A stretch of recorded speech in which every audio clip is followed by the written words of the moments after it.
Hello and welcome. This is the Creating a Professional Platform panel. As a teacher, I like to give people a chance to run out of the room if they're in the wrong classroom, right? So creating a professional platform, everyone in the right room. Great. Welcome. My name is Per Henningsgaard. I'm the director of the graduate program in book publishing here at Portland State University.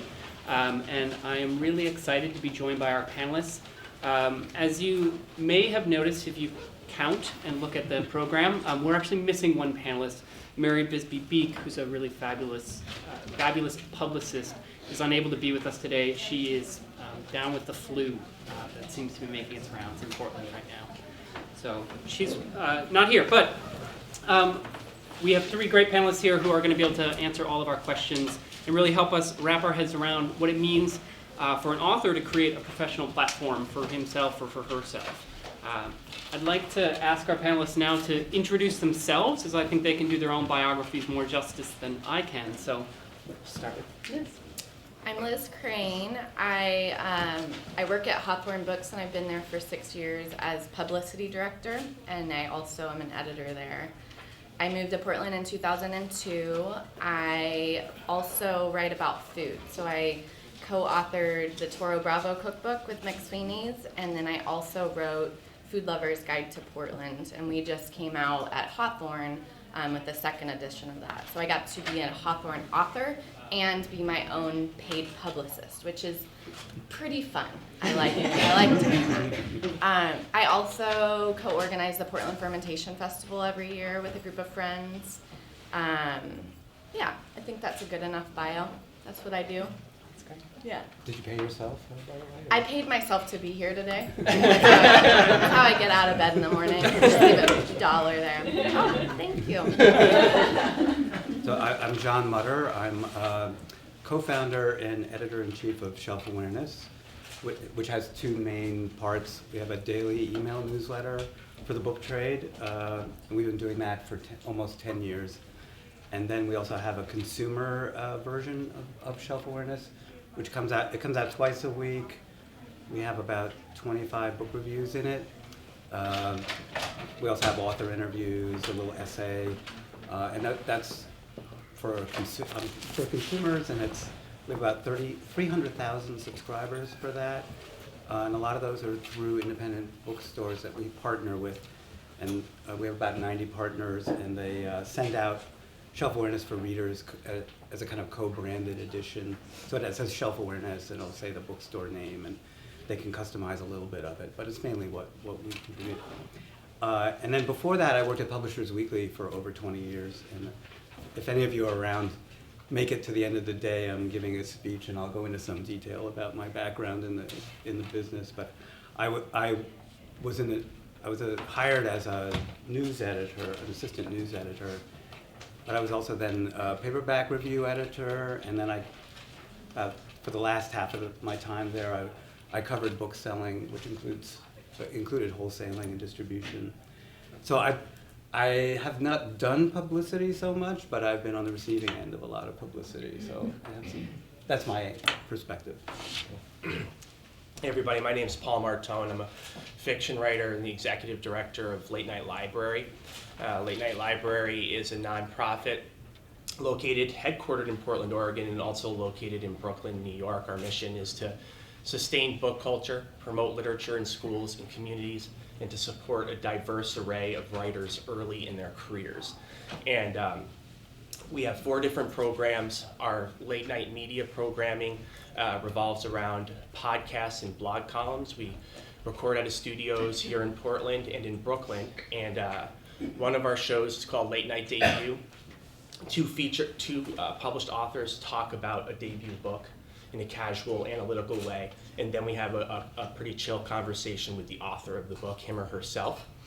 And we have a podcast called Late Night Conversation, which is, we do have established authors on that show. We've had like Amy Bloom, for example, Robert Boswell, people like that. Ben Percy, who's a native Oregon author. But we mostly have publishers. Forgot to do that, sorry, Per. We had Liz Crain, for example, on the show, first as a publicist, and then we had her on as an author. we would love to have John on the show. We've had publishers like Fiona McCrae of Grey Wolf Press, for example, literary agents, basically what's happening behind the scenes and how can we give that information in a meaningful way to writers. What do you want to know? And it's free, so you tune in for free. And all of our programs are free. And the other program that I'll mention, through that podcast program, these podcasts are assigned in colleges and high schools around the country through a program called Literary Voices. And we also have live events that are free to the public. We bring authors to Oregon from other areas of the country, and we feature them at Literary Arts with whom we're partnered. So next Thursday, we're bringing back to town Reed graduate Kathy Lynn Che, who's a debut poet who lives in Brooklyn. Her debut Split came out with Alice James Books, and we're featuring her with Robin Black, novelist and story writer, and Nick Jana, musician and now debut memoirist with local press, Perfect Day Publishing. So Were you at his book launch party? No. That was great. It was great, and Yeah. it's going to be great again on Thursday, It was. 7 o'clock, Literary Arts. Yeah. Great. All right. Thank you for those introductions. All right, so we're going to jump right into the deep end. It's kind of the macro level question here about creating a professional platform. And I'm actually going to start by addressing this one to Paul as one of our authors, and then the others can jump in where they feel appropriate. So the question is, what, in your opinion, are the most important tools for an author looking to create a professional platform that would help market him or herself and create enthusiasm around his work or her work? So, thank you, Per. And also, Per is someone that we would like to feature on Late Night Conversation. He's doing really great I think things we have in to our agree community. to this. Right. So here's the thing that the most important thing I think I can say about this is I can only speak from my experience. So I'm not saying that this is the only way to think of things. But I honestly, but my experience informed me what it's been as a writer, that I haven't done anything with the intention of or perceiving what I'm doing as a platform for myself. I don't think in that way, and if I did think in that way, it just wouldn't work for me. I wouldn't be able to put on that suit. Now, I'm not trying to be critical of going about it in a deliberate manner, because I do feel that has a lot of value. But I want to talk a little bit about what I've done and what's happened, because what's happened to me just in the past few years is I've ended up, my writing has benefited, and I've had publishing opportunities as a result of really wanting to be immersed in book culture, really being fascinated and interested in supporting books that I feel are important and should be important to other people. So even with Late Night Library, I didn't have an agenda because I didn't have a vision for a nonprofit. What happened was in 2011, I wanted to have conversations with, I'm a fiction writer, I wanted to have conversations with a poet that I went to graduate school with. I did my MFA at Oregon 12 years ago. And she was in Brooklyn, and I said, it'd be cool if we had a podcast once a month and we talked about books that we love. After we did a few of these, the debut authors were so jazzed about what we were doing in a way that we didn't anticipate, that we realized, hey, wait a minute, there's an actual mission here. And then we decided to do a nonprofit. And I can give you guys specific examples. I'm not going to, because we don't have a lot of time. If you want me to later, I will.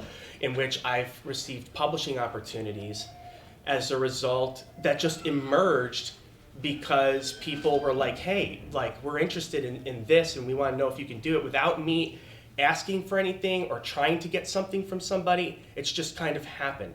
And so I think if you are someone who really cares about book culture, you're really invested in it just beyond your own books, and you want to go out and participate in that in a meaningful way, good things will happen for your writing as a natural result of that mentality. I saw a lot of nodding from A lot of Liz, nodding. but I wanted to ask Liz, same question, but Yeah. sort of slightly different spin on it, which is, so how does one establish a platform as a foodie, as someone to be trusted to give food-related knowledge in a town of foodies, right? How do you make yourself, how do you raise yourself to that level where people trust what you have to say and opportunities come from that? I think what I would distill from Paul is accumulation and integrity, and I believe that is true. I think that You know, if you have a vision of what you want, but you're also able to allow it to evolve as you meet people, then that's the, so I wasn't speaking particularly to food, but just writing about food and, you know, being in that culture and doing it for years and years. If you're doing good work and you are passionate about it, then that will be recognized by others, and you will create alliances and friendships and build respect. But I do think one thing it's really important now in particular, because there are so many free writing opportunities. So you can write a guest blog post, or you can, you know, write an essay for Powell's, or so I came out with a book this fall, and I wrote essays for BuzzFeed and Powell's and Writer's Digest. I didn't make any money directly from that, in terms of I was not paid to do those articles.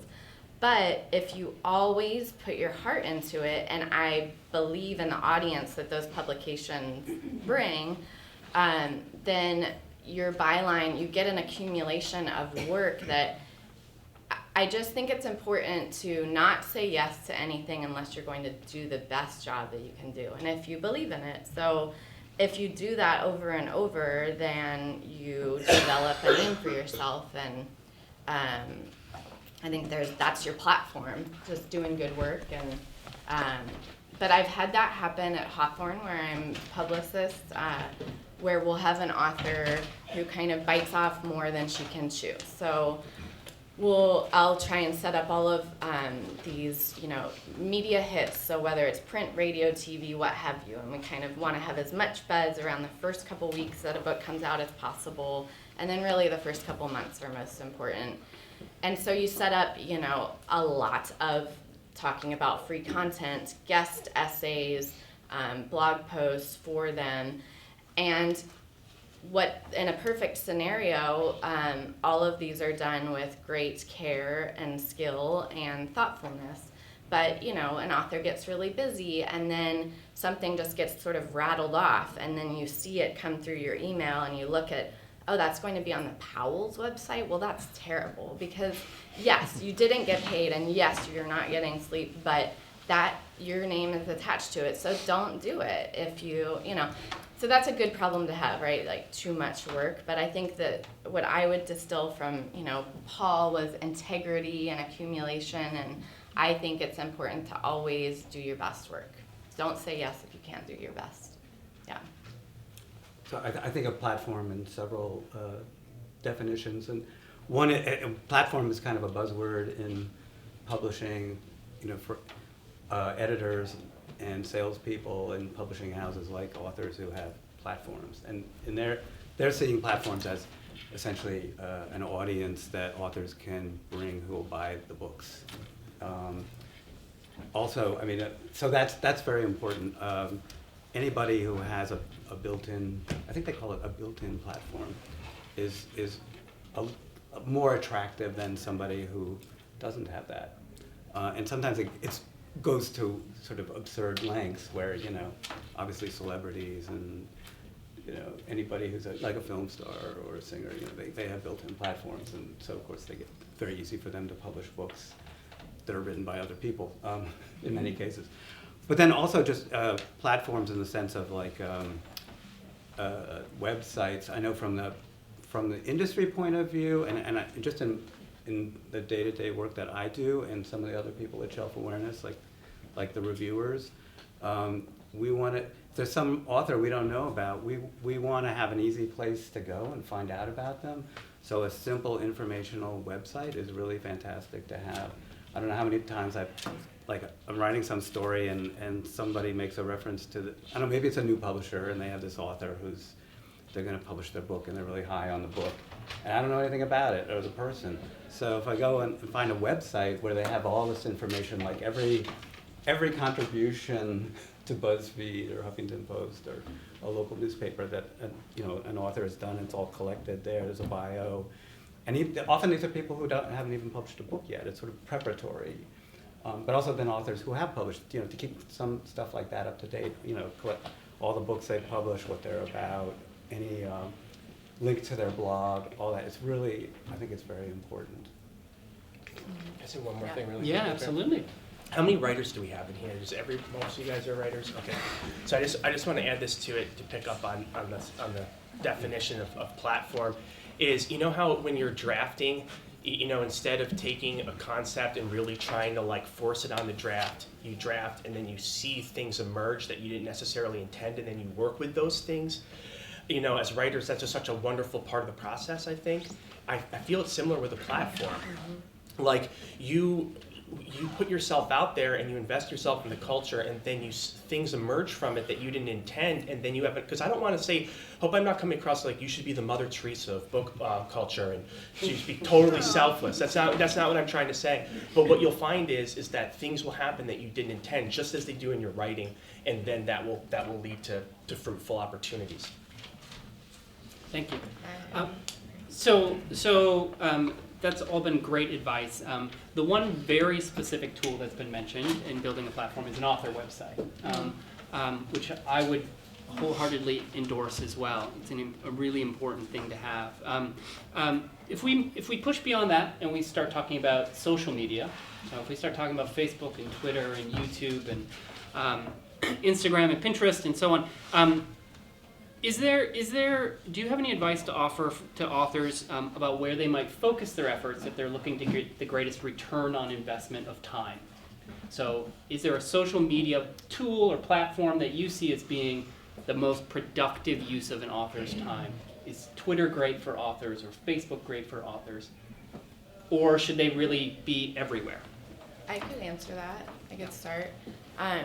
So with our authors at Hawthorne, we always start off our meetings in terms of social media with what do you like to take a lot of photos and share them? Do you enjoy writing longer essays, have a blog or a Tumblr, just kind of isolating what you genuinely enjoy doing, because there's a lot of chatter and if you're going to do any social media well, then I think that you really have to kind of invest in it and engage in it and engage with your peers and the folks that are on there. Because if you're trying to do all of them and you're just sort of plugging in, you have your Twitter connected to your Facebook and your Facebook connected to your Instagram and everything, and then it's just very dry and you're not really giving a crap, pardon my language, then I think it comes across and no one cares and they're not going to listen to you. So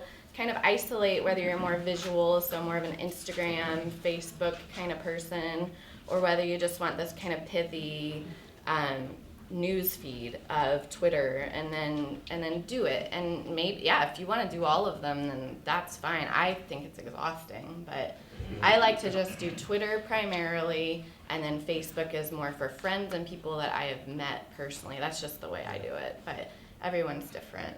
So I just think figuring out I think too what you said before is just so relevant to this when you were saying that don't say yes to everything, only say yes to what you can do really well. It's exactly what I wanted to say about social media. Yeah.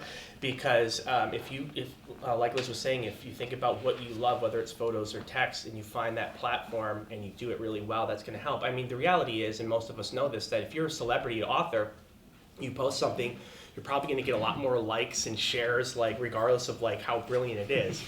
But if you're, and I've seen evidence of this, and I'm sure many of you have too.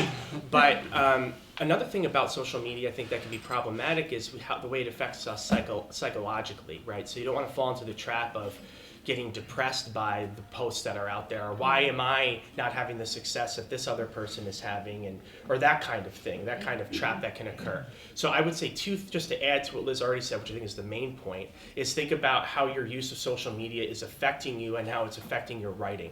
And then, that will really help you make a decision about how you want to, make your contribution or get information out about your writing through social media, because obviously it's incredibly useful. But that bringing that same creativity to social media that you bring to the work on the page, is really essential. Since people don't know, it's assuming people don't know who you are as a writer yet.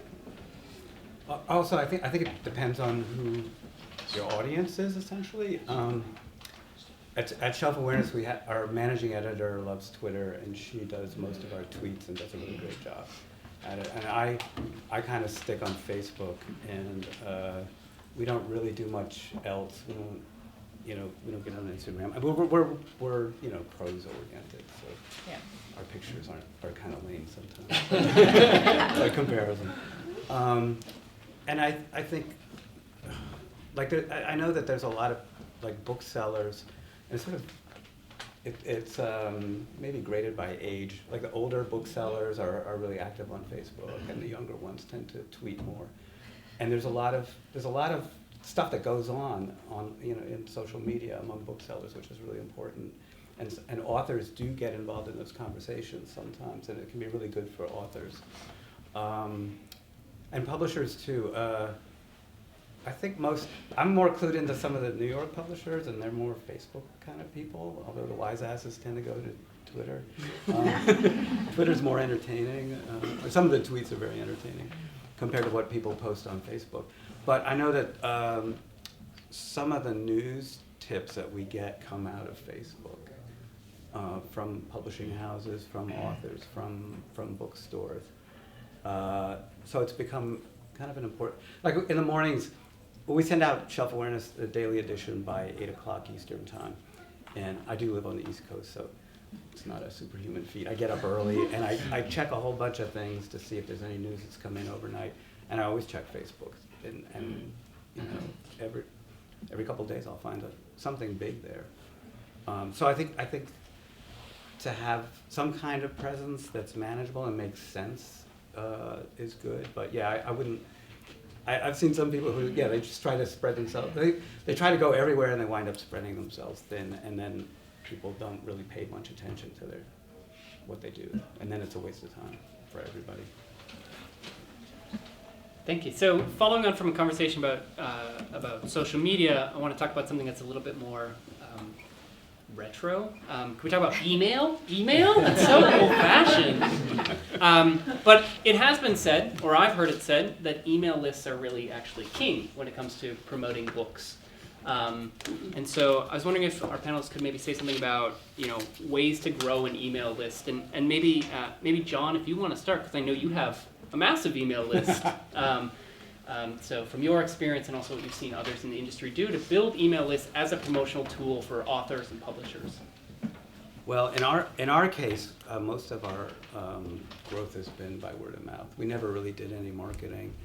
In the very beginning, we had the American Booksellers Association, some of the regional booksellers associations, a few other organizations mention us in their newsletters and tell their readers that we were starting up this thing and they could subscribe this way.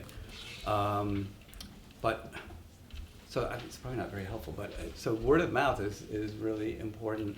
I know with our readers edition, one way we've tried to build up circulation in the area that's not connected with our bookstore partners is we do these little promotional things.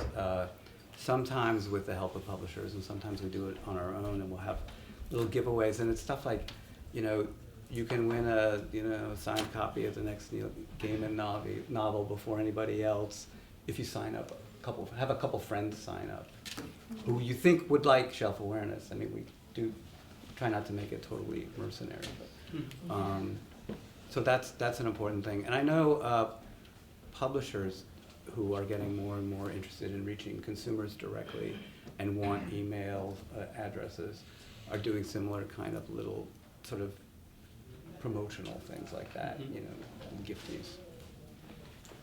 Either of you have anything you want to add to that? Go ahead, Liz. I would say, I think that as an author, it's more important to focus on face-to-face and genuine connections and getting your email list. As a publicist, I would say I love my email lists and I try to grow them, but it's quality, not quantity. So if I have just one email list and I send all of the nonfiction editors in the country novel after novel press release, they're going to unsubscribe and they're going to think it's not very professional and not enjoy my presence as much. So I think it's good to be particular. So I think at Hawthorne I have probably 50 different email lists, and that's not even the regional. So it's just knowing your audience and not hitting the hammer over the head too much, and then it's a relationship. So, but as an author, I mean, I don't get many mass emails from authors themselves, and I guess the ones that I do, I don't really appreciate all that much. So I think it's better to focus on real relationships, as opposed to building a list, unless you're helping the publicist of your publishing house. Or, yeah, it's always better to get that genuine connection. Yeah. I definitely agree, genuine connection first. I think a couple things really quickly about email lists. First of all, at Late Night Library, we send out two emails, essentially e-newsletters a month to our subscribers, and one of them has partner news and one of them has staff news. So if you're a volunteer for Late Night Library, many of our volunteers are writers. We publicize their literary successes. Their literary successes, we perceive them as our literary successes. And I say this because when you're making decisions about which literary organization, if you decide you want to write for them, do you want to write for, and what are their values? So that's something that's very important to us, to help the people who are willing to take time out of their lives for something bigger than them. So that's an important point. The other thing I want to say is I think Gmail has done a real disservice to email lists, because so many of us are using Gmail now and they prioritize with the primary and the social, right? So when you are someone who sends out listservs, you can see the analytics of it and you can see what percentage of people are opening the e-news announcements and things of that nature. And you can kind of track this stuff, and it's interesting. I feel like someone needs to write an article about Gmail. I'm putting this out there now. But I do think that the email lists are a wonderful complementary, because like Liz saying, the in-person thing being most important, a complementary way, to publicize your work and the work of authors who you feel, deserve more attention. All right, I have one more question for our panelists before we open it up for questions from the audience. And that question would be, and I didn't give you guys this one in advance. My apologies. We're all just Bring it on. robots. I don't compute. So many of the people in the audience right now are writers who are aspiring to be published authors. And if you had one piece of advice for something that these individuals could do, say in the next week or two or month, what would be the thing that they could do to most increase their professional platform, to improve their professional platform over the next month? As someone who's aspiring to get published, what would have the biggest bang for your buck? I have an answer. Ready? I can Do it. go. Isolate your biggest fear and tackle it. Whatever it is, if it's social media, if it's going to lunch and networking with other authors, if it's actually writing, what is it that makes your palms sweaty and you feel scared about your writing career and or studies, and do your best to tackle it. That's my advice. I defer to you. No way, man. No, you've got me beat in all areas of this conversation. You go. Well, as somebody who's published about a couple million nonfiction words and very few fiction words, and I write both, I would say, the thing is to enjoy writing for itself and what it does for you, and that it's important. I think it's great to publish and to be published and to want to be published, but it's a very tricky thing, and it can feel like a totally random, erratic thing. And I'm going to talk a little bit about it later, but sometimes it feels like I'm in a town near New York where there's a lot of writers, and I know a fair amount of them, and we've been in writing groups together. And the talent level is pretty much the same, and some people have published, some people haven't. People have published, some of them, a couple books have come out. sales have been okay, but they're not big enough for the New York houses to continue publishing, so they're having trouble. Other people, it's like, boom, something came down, and now suddenly, and it's always in unexpected ways. Like I'm cannibalizing my own talk later, but I have one friend who wrote a bunch of chick lit books, and she would readily says, I just knock them off, and chick lit, and then she wanted to publish a serious literary novel that she'd always wanted, that she'd been thinking about forever. So she did that. That was published, sank without a trace. Somebody in Hollywood picked up rights on her chick lit books, being made into a TV series. She's out in Hollywood. She's like happy as a pig, But who would have thought? She thought for so long that if she just wrote her serious literary novel, that would make her life so much better. And then another friend wrote these relationship novels that, they're nice quality, but they're kind of like quiet, and they did okay. And then in the last book she did, she added this it's Orphan Train, Christina Baker Klein. So she added this sort of historical element, and it just took off. And it's an amazing thing. And she's like, now we sort of, I remember, she remembers us when, and we remember her when, and So it's a very random thing. And so the key thing for me is to express is just you really have to like the writing for yourself and how it, Yeah, totally.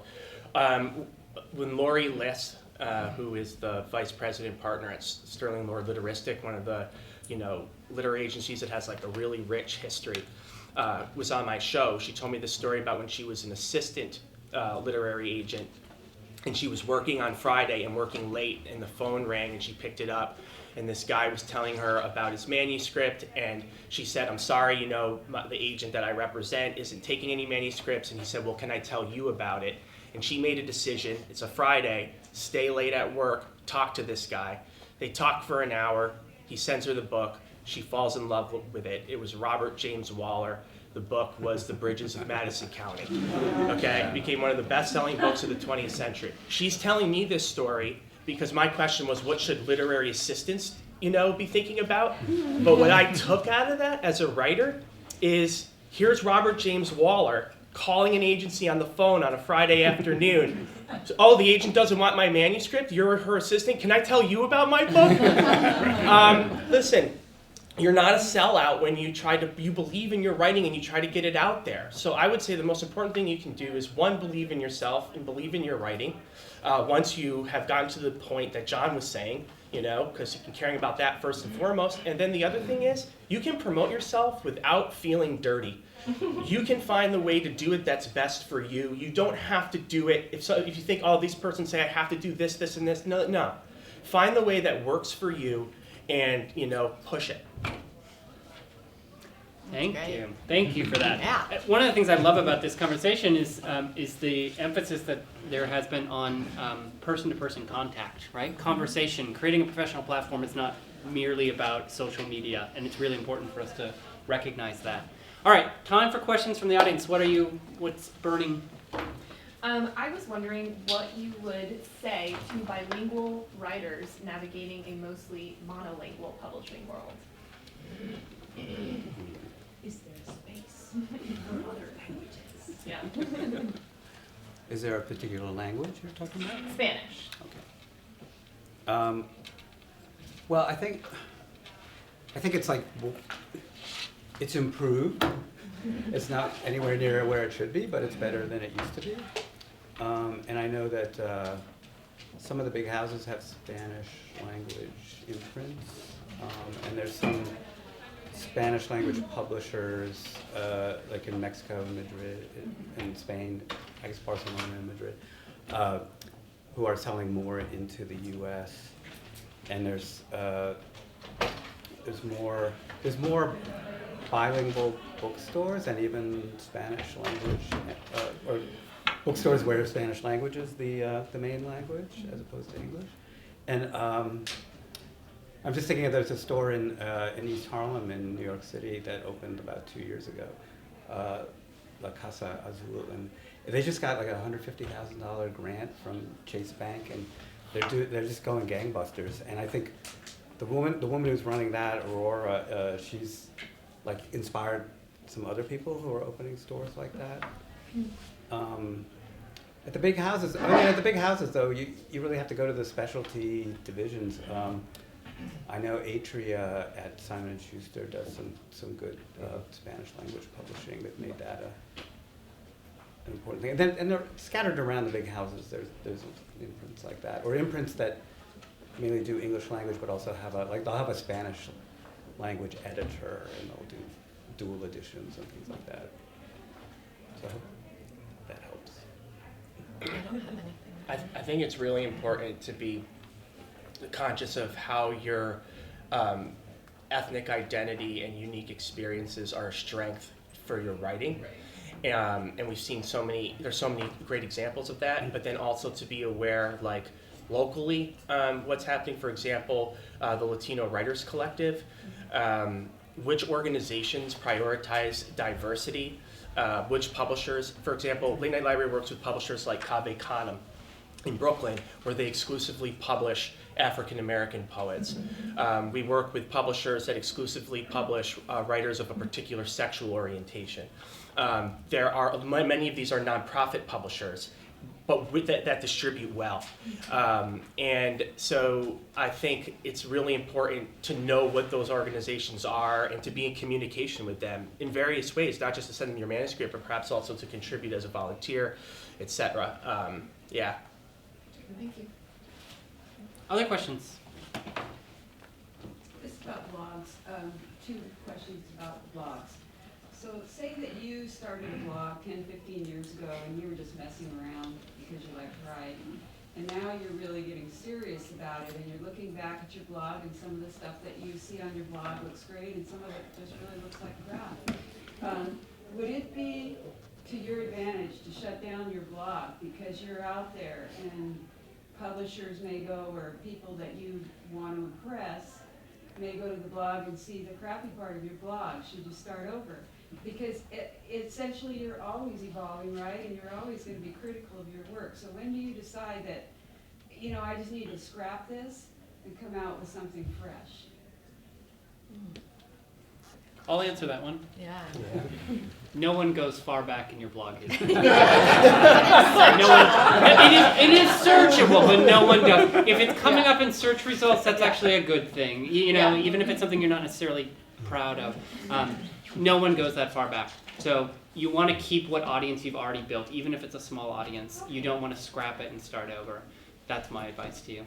Part two of that question is, for example, I have some friends, published friends who keep saying, some of this stuff is very publishable that's on your blog, but it technically is published if it's on your blog, right? So you have to make publishers aware that it's on your blog before you go off and try to get it published by someone else. Is that true? So, what do you think? I mean,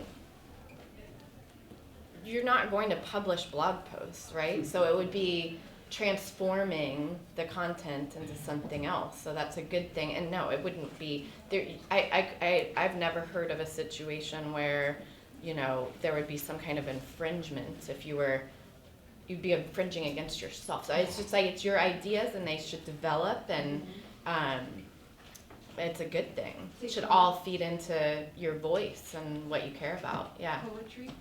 Yeah. If the poem's on your blog, is it technically published already? Technically, yes, but every publisher and publishing organization and journal, they all deal with those things differently. Okay. So it is possible that you would have, say, if you submitted a poem to a journal, it's possible that you'd have a journal ask you to take it down from your blog. Yeah. It is That could be, possible, yeah. but there are many who they go, who cares? Yeah. I mean, that's not our market. We're not bothered by that. So it's a case-by-case thing. Yeah. I'm gonna just try and other questions from the audience, and then if we have time, we'll come back to you. That's all right. Hi. So how can aspiring writers build their online platforms without necessarily, I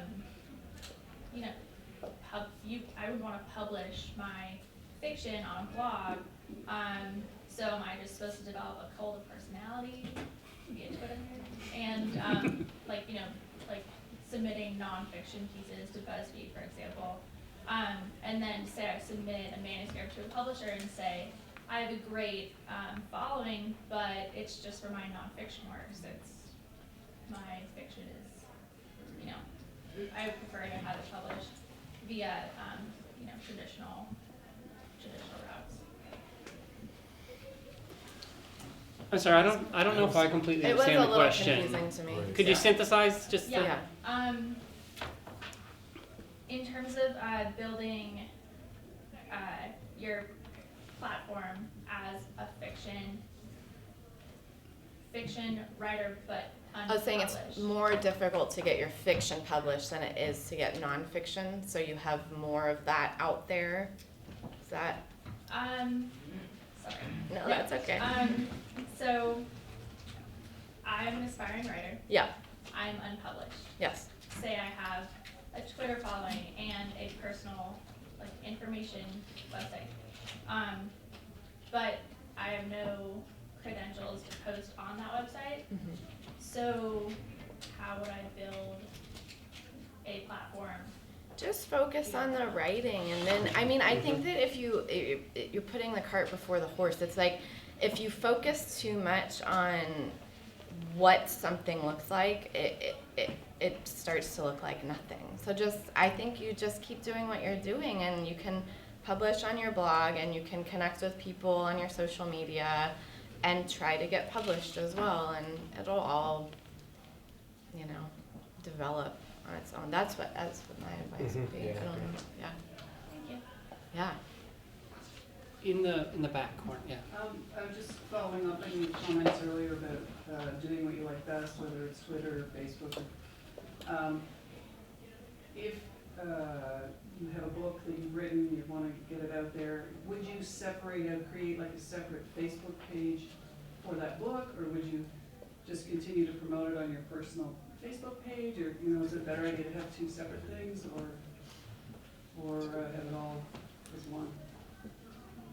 It may depend on where you are in the process. Like, if it's your first book, Right. that's one thing. But if you have several books, I think some authors and publishers like it when they separate the books out, just for especially if they're different subjects and unrelated and all that. Yeah, this is going to be different for everybody, but you also consider the people that you're communicating with on Facebook, and if you want to share all the book publicity stuff with them and that kind of thing. So I really think it depends heavily upon what you want to get out of that social media experience and the way you're dialoguing with people, I felt like, for me, I feel like if I was going to start promoting a book on my Facebook, I would probably give a heads up to my friends, like, hey, you don't have to follow this anymore if you don't want to.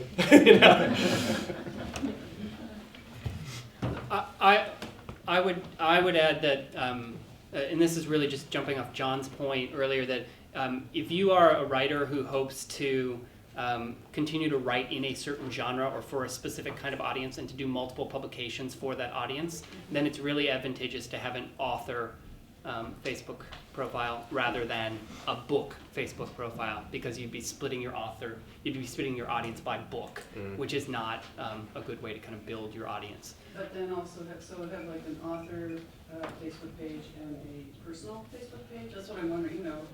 Personal pictures of family, dogs, whatever. You don't necessarily want to mix that in with whatever you're trying to get out there.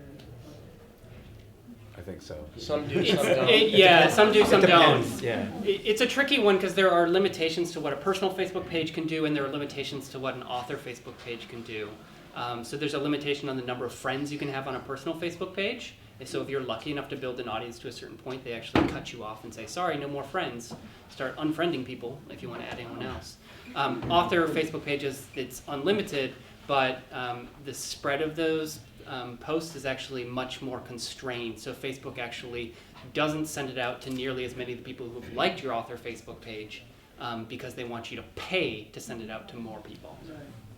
So there's ups and downs to that. All right, well, I'm afraid we have run out of time, so if you would join me in thanking our panelists for this.